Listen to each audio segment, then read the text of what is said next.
Bonjour tout le monde, aujourd'hui on se retrouve pour une nouvelle vidéo consacrée aux principales phrases, arguments, clichés que nous disent en général les omnivores pour contrer, dénigrer ou rendre obsolète le véganisme. Ce qu'on dit pour défendre le véganisme.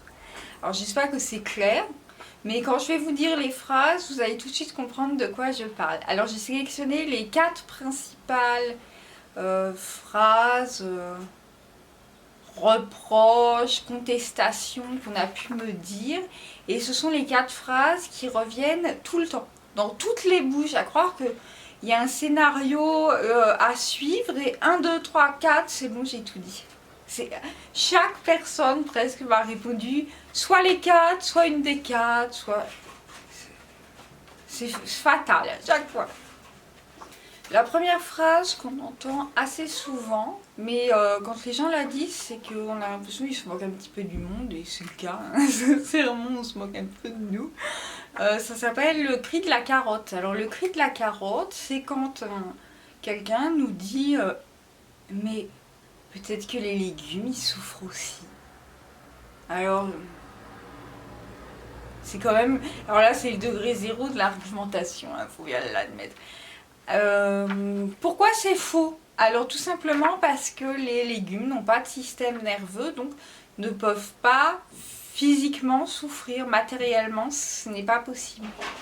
Mais en admettant que ce soit vrai, et qu'effectivement les légumes souffrent aussi, de toute manière, être végane reviendra à moins de souffrance végétale qu'être omnivore, puisque moi, seule, je consomme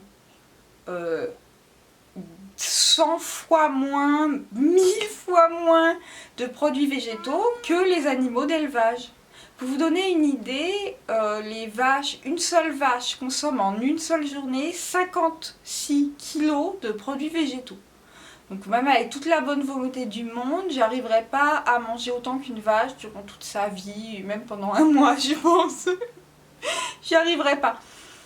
Donc en étant omnivore, vous créez bien plus de souffrance végétale qu'un vegan. Par conséquent, il faut absolument être vegan pour réduire de 99% la souffrance végétale dont vous vous inquiétez visiblement. Et puis j'aimerais aussi dire, au pire, il reste quand même le frugivorisme, puisque le fruit tombe de l'arbre n'en a pas besoin et on peut tout à fait s'en nourrir. La deuxième phrase que j'entends le plus souvent, je l'ai intitulée, et c'est le cas de tout le monde dans le milieu vegan, le lion et la gazelle. Ce qu'on nous dit souvent, c'est dans la nature, le lion chasse la gazelle, c'est la chaîne alimentaire. Alors déjà, je voudrais dire que le lion, c'est un carnivore, ce qui n'est pas le cas des humains qui sont omnivores, donc déjà le rapprochement est faux. Le lion ensuite, il tue la gazelle pour une question de survie. Il en a besoin pour vivre, s'il ne mange pas, il meurt. S'il ne chasse pas, il meurt, ce qui à ma connaissance n'est pas du tout le cas des humains dans les sociétés modernes. Manger de la viande, c'est pas pour nous une question de survie. C'est un plaisir.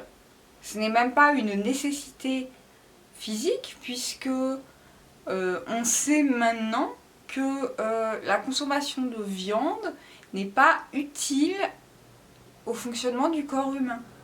On peut trouver les protéines, les vitamines, les minéraux, tout ce que vous voulez, ailleurs que dans la viande. Deuxième point, je voudrais dire, c'est pourquoi prendre pour exemple le lion? Pourquoi un lion? Pourquoi pas une girafe? Pourquoi pas, je sais pas, un éléphant? Pourquoi le lion? Je vois pas pourquoi on prendrait plus en exemple un carnivore qu'un herbivore. Dans la nature, je ne sais pas, les girafes ne mangent que des végétaux, pourquoi pas se comparer aux girafes?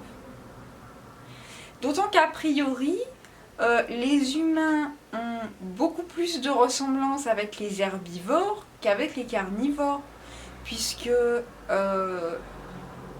les dents plates que nous avons sont celles d'un herbivore. La longueur de l'intestin est celle d'un herbivore, puisque les herbivores ont des intestins qui sont longs pour avoir une digestion lente des végétaux, alors que les carnivores ont un intestin court parce qu'il ne faut pas que la viande, les produits carnés restent trop longtemps dans l'organisme, sinon ça peut développer des maladies, et c'est ce qui se passe avec les humains. Nous ne sommes pas adaptés pour digérer de la viande. J'aimerais aussi dire que l'homme est... L'animal le plus proche de l'homme, c'est le singe. Et le singe est dans l'écrasante majorité végétarien. Et le deuxième animal auquel notre anatomie nous fait le plus ressembler, c'est le porc. Et à ma connaissance, le porc n'est pas carnivore. Donc si on suit cet argument de la nature, on est censé être beaucoup plus végétarien, végétalien que omnivore, carnivore. Alors cet argument de la nature qu'on ressort extrêmement souvent, j'ai envie de dire que les êtres humains ne sont plus des êtres de nature. Ça fait bien des siècles que nous sommes devenus des êtres de culture. Parce que, je sais pas, vous vous habillez, vous coupez vos cheveux. Pourquoi ? C'est la nature, il faudrait les laisser pousser jusqu'aux pieds. Pourquoi utiliser des couteaux et des fourchettes quand on mange ? Pourquoi pas manger directement avec les doigts et la bouche ? Parce que nous sommes des êtres de culture. Très peu de choses maintenant relèvent de la nature chez les hommes, avec un grand H, hommes et femmes. Chez les hommes. Donc ressentir l'argument de la nature, c'est extrêmement étrange à appliquer aux humains. D'autant que je ne sais pas ce qu'est la nature humaine. A priori, personne n'a été capable de la définir. Donc, j'irai pas du tout sur ce terrain-là. La troisième phrase que j'entends extrêmement souvent, c'est « les hommes ont toujours mangé de la viande ». Donc c'est censé justifier, j'imagine, d'en manger, comme c'est fait depuis très longtemps par tout le monde, c'est censé, j'imagine, justifier la consommation. C'est l'argument de la tradition, en fait. Donc j'ai envie tout simplement de répondre, si la tradition, dans votre culture, c'était de violer tous les enfants dès qu'ils atteignent l'âge de 10 ans, pour leur 10e anniversaire, est-ce que vous suivriez cette tradition ? Moi, personnellement, non. La tradition, ça ne permet pas de justifier, parce qu'il y a des traditions absolument abjectes. La tradition du mariage des enfants, tout le monde se bat pour qu'elle cesse, pourtant c'est la tradition, c'est ce qu'on fait depuis des siècles. La tradition ne justifie rien. Autrefois, on aurait très bien pu me dire, bah oui, mais on réduit les personnes noires en esclavage depuis des siècles, donc pourquoi arrêter, pourquoi continuer, pourquoi pas continuer? C'est complètement irrecevable. La tradition, c'est juste une pratique qui se perpétue de siècle en siècle, transmise par les générations précédentes. C'est pas pour ça qu'il faut la suivre. La tradition, c'est juste des habitudes. Et des habitudes aussi laides et aussi violentes que celles qui engendrent la tuerie animale, je pense qu'on peut et on doit s'en passer de façon urgente. La quatrième phrase que j'entends tout le temps, c'est « oui, mais la viande, c'est trop bon ». Alors c'est tout simplement l'argument du plaisir. J'ai trop de plaisir en mangeant la viande, je trouve ça trop bon, donc je n'arrêterai pas. Et j'aimerais juste poser une question, c'est est-ce que votre plaisir gustatif, qui va durer 15 minutes, vaut plus à vos yeux que la vie de plusieurs années d'un être ? Vous placez votre plaisir avant l'existence d'autres êtres. C'est d'un égoïsme et d'une monstruosité infinie. Pour qui on se prend pour faire passer son plaisir avant des vies? Et pour qui on se prend pour décider que les animaux doivent être tués pour notre bon plaisir? Pour moi, cet argument, c'est le sommet de l'égoïsme. C'est une horreur. C'est injustifiable. Voilà, alors je crois que j'ai fait le tour des quatre principales phrases qu'on me sort extrêmement souvent et qu'on doit vous sortir aussi si vous êtes vegan.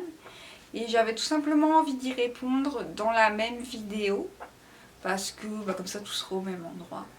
Puis si on m'embête, tant que j'enverrai le lien de la vidéo, tiens, j'ai plus envie d'expliquer, tiens regarde ça.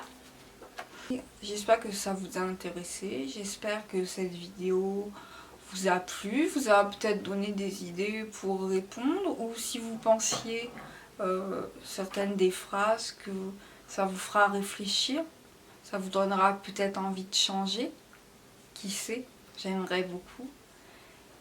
On se retrouve à la prochaine vidéo, à la semaine prochaine, bisous.